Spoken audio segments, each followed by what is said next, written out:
الهجرة رحلة هادينا حمل الإسلام لنا دينا. الهجرة رحلة هادينا حمل الإسلام لنا دينا.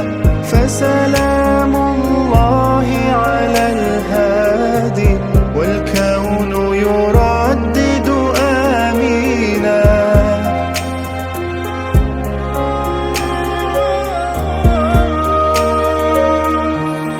الله تكفل يحميه وعلي أصبح يفديه.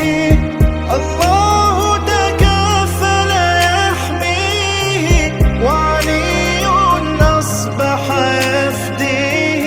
وبسر القوم الأشرار وبسر القوم الأشرار بنت الصديق توافيه. بنت الصديق. Menyingkap sejarah penubuhannya, sekolah ini bermula sebagai sebuah pusat pendidikan Islam yang kecil di daerah Sri Aman, Sarawak. Hasil komitmen warga pendidik terdahulu dan kini, sekolah ini berkembang menjadi institusi pendidikan agama yang cemerlang, melahirkan generasi Al-Falah yang seimbang dari segi duniawi dan ukhrawi.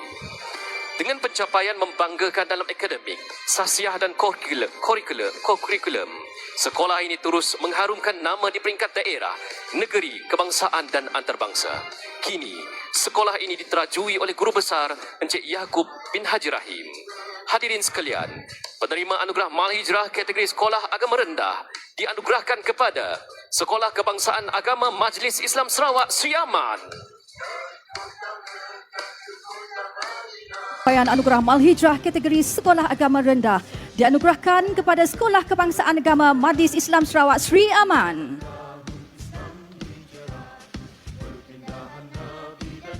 Penerima anugerah Mal Hijrah kategori sekolah agama rendah bakal menerima hadiah berupa sijil dan wang tunai berjumlah RM5,000 serta hadiah buku bernilai RM3,000.